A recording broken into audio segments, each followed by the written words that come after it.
Fala pessoal, tudo bem com vocês? O presidente Duílio Monteiro Alves resolveu reunir jornalistas para um debate da sua gestão, dias antes da eleição no clube.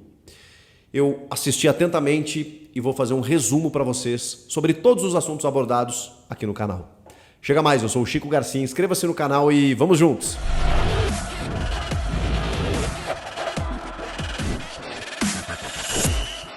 Meu primeiro pedido, inscreva-se no canal. É muito importante você estar inscrito, ativar a notificação também para receber sempre que eu postar conteúdo novo. Eu estou postando muitos conteúdos e em breve tem um cenário novo para você. Me perdoe inclusive o eco, estou de mudança aqui.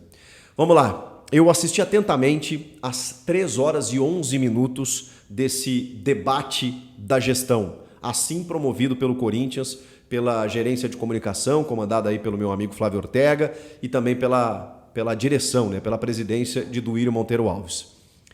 Achei a iniciativa muito legal. Eu vou fazer um resumo aqui para vocês de todos os assuntos abordados, porque imagino que o torcedor não tenha conseguido assistir, muitos torcedores não conseguiram assistir as 3 horas de papo lá. Eu assisti. Por isso que eu demorei até para gravar esse vídeo, porque eu ouvi atentamente, eu anotei os tópicos para poder passar aqui para vocês de uma forma mais resumida. Primeiro que eu achei muito legal a iniciativa. Lamento algumas coisas. Primeiro, apenas 6 jornalistas que cobrem diariamente o clube. Entre eles, profissionais muito competentes, o Rodrigo Vessone, do portal Meu Timão, o Pedro Ramiro, do Grupo Bandeirantes, o Thiago Salazar, da Gazeta Esportiva, a Liliane Nascimento, da ESPN, do Grupo Disney, o Marcelo Braga, do GE e Sport TV e Grupo Globo, e também o Marco Belo, da Rádio Transamérica. Curiosamente, converso com todos eles, constantemente, tenho boa relação com todos e são profissionais muito competentes e fizeram as perguntas que precisavam ser feitas.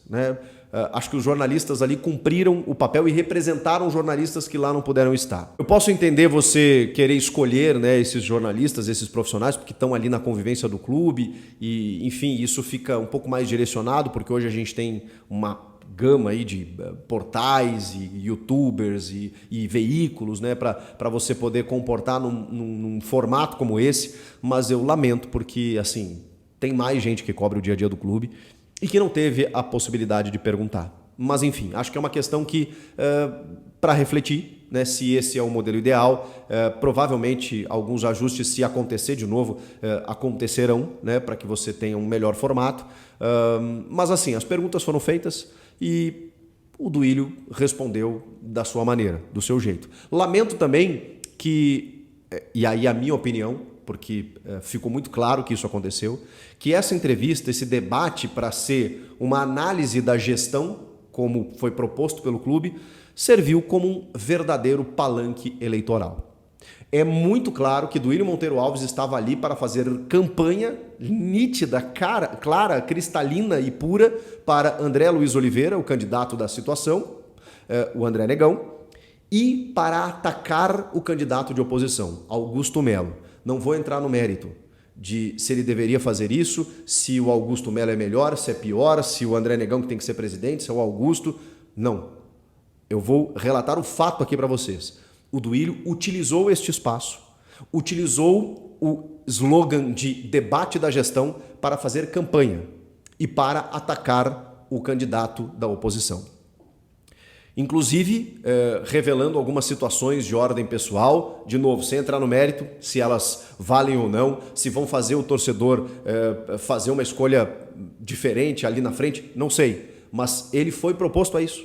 Ele disparou um áudio que foi revelado aí do Augusto Melo sendo machista, um áudio sendo machista, e dá para ouvir no áudio que ele está sendo machista, dizendo que ele não tem condições de ser presidente do Corinthians. Ele revela algo que também já sabíamos, que o vice-presidente, o candidato a vice de Augusto Melo, financiou o golpe, os atos golpistas lá do dia 8 de janeiro em Brasília, e ele revela isso para que, enfim, para que o torcedor saiba escolher, o torcedor não, o associado ali que vai poder votar no dia 25, para que ele possa escolher melhor, porque ele foi muito criticado, por exemplo, quando o Rodrigo Santana, ex-Galo, foi contratado, anunciado como um dos auxiliares de Fernando Lázaro, e tinha uma foto dele em frente a um quartel, apoiando os atos golpistas. E ele disse, né, que estava até internado nesse momento, que retirou, né, a contratação porque participou do golpe e não vai ser contratado pelo Corinthians. O Corinthians é um clube democrático. Mas ele queria provar que, na oposição, o vice-presidente financiou os atos golpistas. Palavras do presidente Duílio Monteiro Alves. Entre outras situações, né? E ele comparou muito a questão Cuca, em que ele, segundo ele, foi massacrado e que não viu outro presidente de clube ser massacrado por contratar o Cuca. Inclusive, o Cuca estava trabalhando até dezembro de 2022 no Atlético Mineiro, e quando ele anuncia o Cuca, ele é massacrado e tudo mais, mas existe um candidato que é machista, palavras do Duílio, gordofóbico, racista, que tem áudios revelando tudo isso. Então, e esse cara está para ser presidente do Corinthians. Eu contratei um treinador, esse cara está para ser presidente do Corinthians. Cita Augusto Melo como um aventureiro, que ele mentiu dizendo que era gestor da base, que ele foi um assessor do Sub-17. Então o Duílio usou o espaço para se referir a Augusto Melo o tempo inteiro e atacando assim frontalmente. Ele utilizava muitas vezes uma pergunta, pedia inclusive para não ser interrompido e falava abertamente, abria voto, vou abrir meu voto aqui, pela primeira vez estou fazendo isso, né? O André Luiz Oliveira e tal, que tem vários serviços prestados ao clube, palavras do Duílio, trabalhou 20 anos aqui, foi diretor administrativo, conhece o clube como poucos, é um cara que já ajudou muito o Corinthians. O Duílio se propôs a fazer uma campanha para o André Luiz Oliveira e para atacar Augusto Melo. Mas é claro que ele também falou sobre todos os assuntos da sua gestão e ele precisou responder muita coisa. Ele ficou desconfortável em vários momentos, especialmente em questionamentos do jornalista Pedro Ramiro, do Grupo Bandeirantes, talvez o mais jovem entre eles ali, que foi muito incisivo nas perguntas sobre as dívidas, sobre os erros nas escolhas dos técnicos, sobre o planejamento, sobre folha de pagamento alta, sobre altos salários. O Pedro estava sobre dívidas, inclusive, com atletas que estão colocando o clube na justiça. O Pedro foi, assim, cutucando o Duílio a ponto de tirá-lo do sério em alguns momentos. Mas ele, enfim, respondeu ao seu jeito, à sua maneira, né? Muitas vezes confrontava o Pedro, né? Fazia perguntas para ele, porque a proposta, a iniciativa ali era fazer um debate mesmo.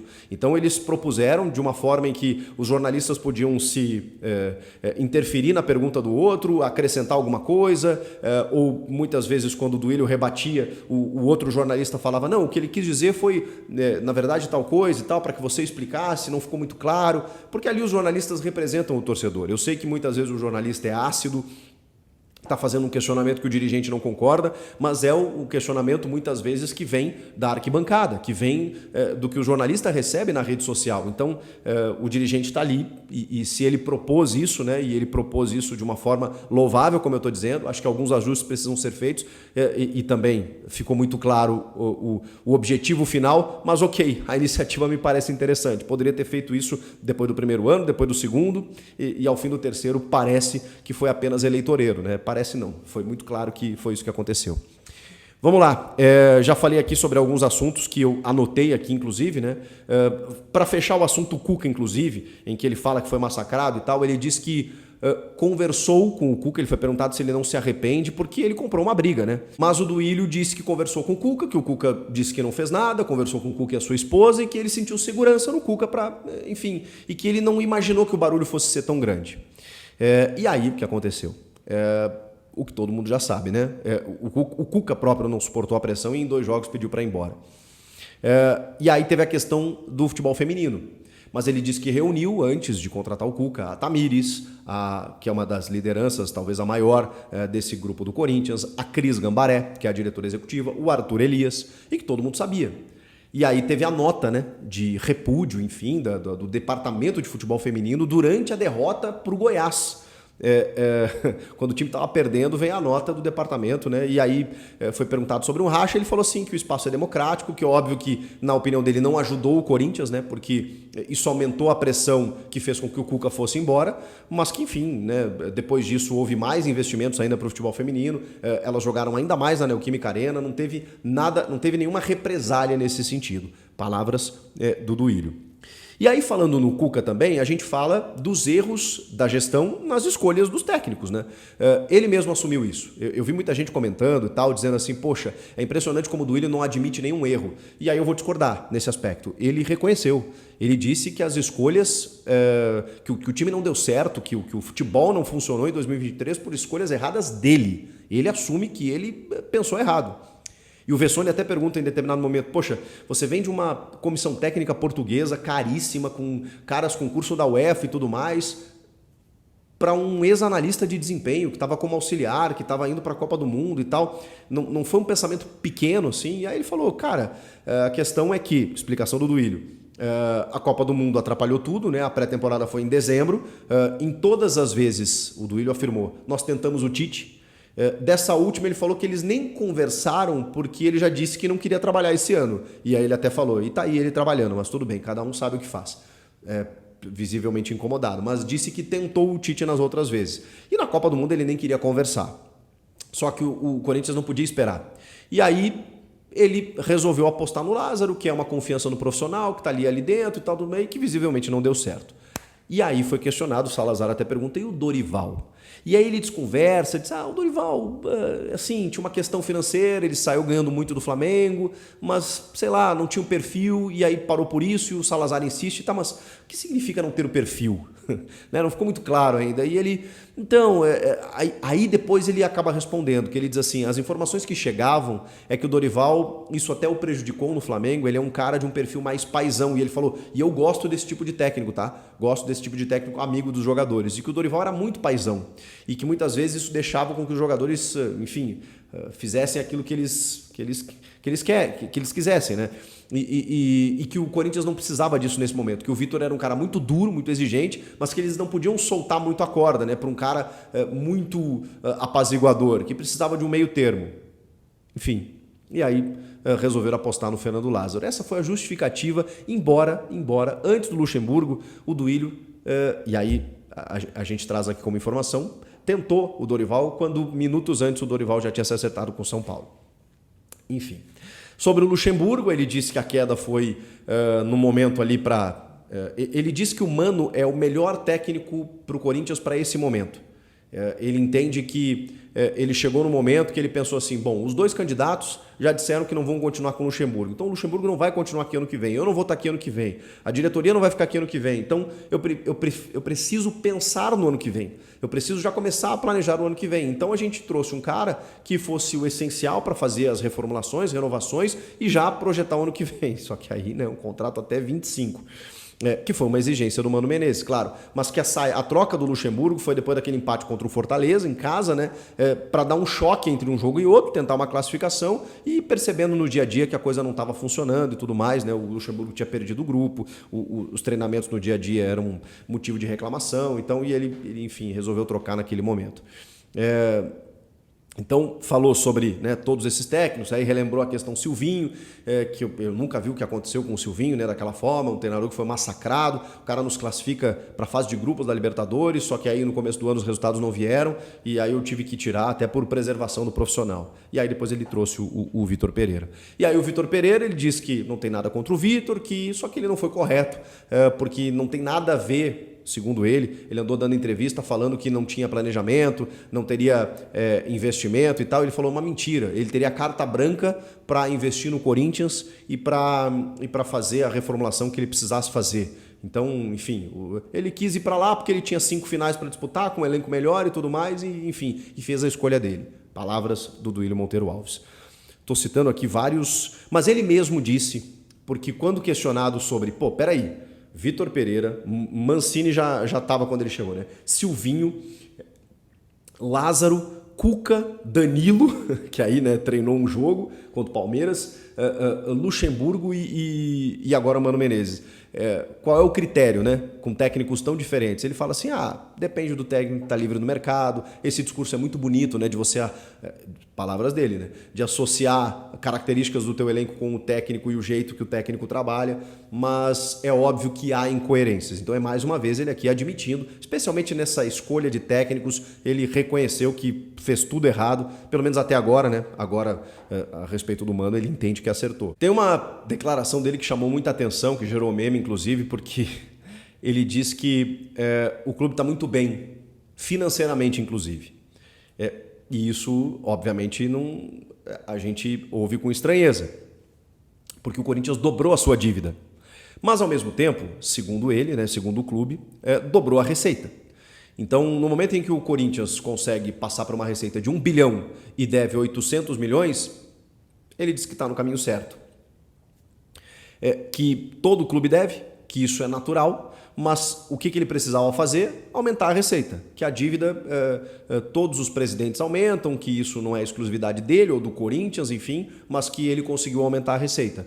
Então ele defende, ele tem essa bandeira de campanha como um cara que está tentando resolver as coisas, que isso não vai ser agora. Inclusive ele cita que daqui 2 mandatos, se os novos presidentes fizerem tudo certinho, o Corinthians vai conseguir ser ajustado. Ele cita muito o Eduardo Bandeira de Mello, do Flamengo, e me pareceu assim que ele quis usar como um espelho, né, o ex-presidente do Flamengo, que realmente faz um trabalho de muita luta, né, ali para organizar um Flamengo que é um gigante, que hoje tem uma dívida também interessante, assim, né, de 400, 500 milhões, mas uma receita de mais de 1 bi. E com isso consegue investir no futebol. Mas ele falou, o Flamengo ficou no cheirinho, né, sendo deboche durante muitos anos, para agora poder colher os frutos. Eu acho que ele está tentando vender a mesma coisa. Não sei se é a mesma coisa. Ele está tentando vender de que a gestão dele não ganhou títulos, mas está pavimentando algo para ali na frente. Pelo menos foi o que eu entendi. E mesmo assim ele disse, né, que os primeiros 6 meses foi para pagar algumas contas, algumas dívidas mais urgentes. Depois ele investiu no futebol. Investiu e, olha, investiu pesado, né? E aí ele falou das contratações do Giuliano, que foi o primeiro, né, desse novo modelo, e aí Roger Guedes, Yuri Alberto, todos jogadores que vocês elogiaram, né? Ele se volta para a imprensa presente ali falando isso. Vocês todos elogiaram quando a gente contratou. Montamos um time e aumentamos a expectativa que nem existia. Palavras do Duílio. Porque, vamos falar de justiça e merecimento. O Corinthians não merecia ganhar a Copa do Brasil sobre o Flamengo, mas o que aconteceu foi que uma bola bateu na trave e saiu, né? Que foi o chute do Fagner ou do Vital que foi para cima, enfim, o Corinthians perdeu aquele título nos pênaltis, mas que o Corinthians merecia. E realmente, acho que ali o Corinthians poderia ter sido campeão na Copa do Brasil. Mas agora, ele dizer que a diferença entre o Corinthians para Palmeiras e Flamengo é que eles ganharam e o Corinthians não, foi um pouco deboche, né?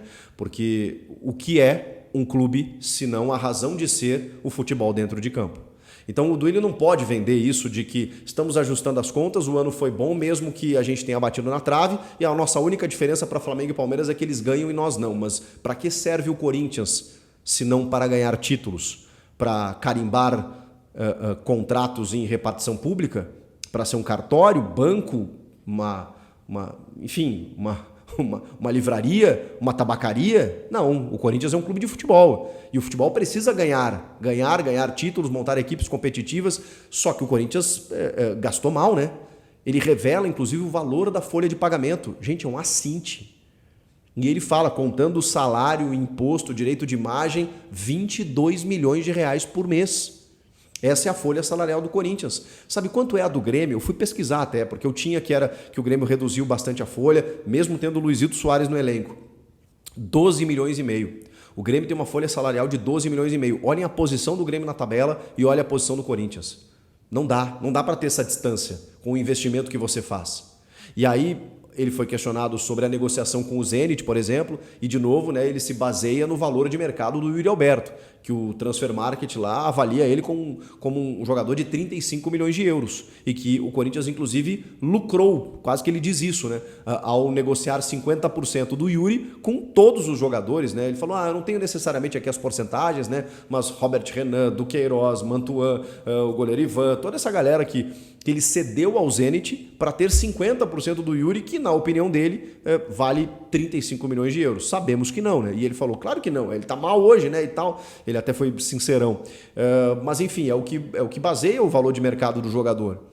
Enfim, Opinião do Duílio Monteiro Alves. Aí falou muito sobre números, sobre dívidas trabalhistas, sobre jogadores muitos jogadores, e ele disse que tem essa meta de, pelo menos na gestão dele, tentar pagar todo mundo, né? Todo mundo aí, e Jadson, Ramiro, Júnior Moraes, toda essa galera aí que acionou na justiça, ele está tentando resolver. Algumas eram mais urgentes, que poderiam gerar um transfer ban, né, e que obrigou o Corinthians a correr atrás, mas que, enfim, o Corinthians pagou muitas dívidas na gestão dele e ele quer terminar o ano, né, sem dever nada, especialmente para esse elenco em questão, né, que tem alguns jogadores ainda que tem algumas pendências, como o Cássio, como o Gil, enfim, coisas de tempos atrás.